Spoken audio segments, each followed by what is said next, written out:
शांति हमारे मन और दिमाग को एकाग्र करती है और यह स्थिति जीवन की दिशा निर्धारित करने में सहायक है। इसलिए पूरे दिन में कुछ न कुछ समय हमें अपने लिए अवश्य निकालना चाहिए, जब हम शांति से बैठकर मनन कर सकें। नहीं तो शोरगुल भरी इस दुनिया में हम उलझ कर रह जाएंगे और कभी न खुद को जान पाएंगे, न ही अपने मन को। बस दुनिया की भेड़ चाल में चलते जाएंगे और जब आंख खुलेगी तो बस पछतावा होगा कि हम चाहते तो कुछ और थे, जबकि वास्तव में हमने तो वही किया जो दुनिया ने कहा। अपने मन की बात सुनने का तो हमें समय ही नहीं मिला। दोस्तों, एक छोटी सी कहानी हमें ज़िंदगी में बहुत कुछ सिखा जाती है।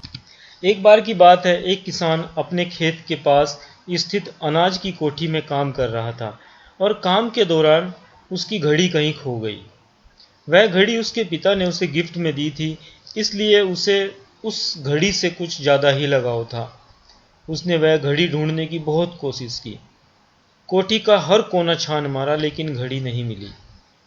निराश होकर वह कोठी से बाहर आया। उसने देखा कि बाहर कुछ बच्चे खेल रहे हैं। उसने बच्चों को पास बुलाया और उन्हें बताया कि मेरी घड़ी यहाँ पर खो गई है। जो बच्चा मेरी घड़ी ढूंढ कर देगा, मैं उसे कुछ न कुछ इनाम दूंगा। अब बच्चों ने कोठी के अंदर जाकर अपनी पूरी ताकत लगा दी, लेकिन वह घड़ी नहीं मिली। कुछ देर ढूंढने के बाद बच्चे वापस आ गए और बोले कि हम ये नहीं कर पाएंगे, और वो बच्चे चले गए। लेकिन तभी उनमें से एक बच्चा वापस आया और बोला कि मैं एक बार और कोशिश करना चाहता हूँ।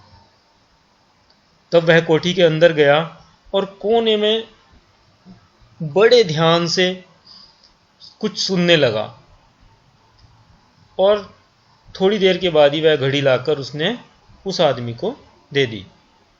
अब उस किसान ने उससे पूछा कि तूने ये सब कैसे किया? बच्चे ने बताया कि वह चुपचाप एक जगह खड़ा हो गया और सुनने लगा। शांति में उस घड़ी की टिक टिक की आवाज़ सुनाई पड़ी और उस आवाज़ की दिशा में खोजने पर उसे वह घड़ी मिल गई। किसान ने बच्चे को शाबाशी दी और इनाम देकर विदा किया। तो दोस्तों, अपने पूरे दिन में कुछ समय ऐसा निकालो कि तुम अपने बारे में कुछ सोच सको। दोस्तों, मैं हूँ स्टार 20 से आपका दोस्त रवि। सुनते रहिए मेरे पेज पर हर रोज़ एक नई कहानी। एक बार फिर कहना चाहूँगा, जगाओ अपने अंदर ऐसा जज्बा कि हो जाए दुनिया पर तुम्हारा कब्जा। हंसते रहिए, मुस्कुराते रहिए, फिर मिलेंगे नई कहानी के साथ।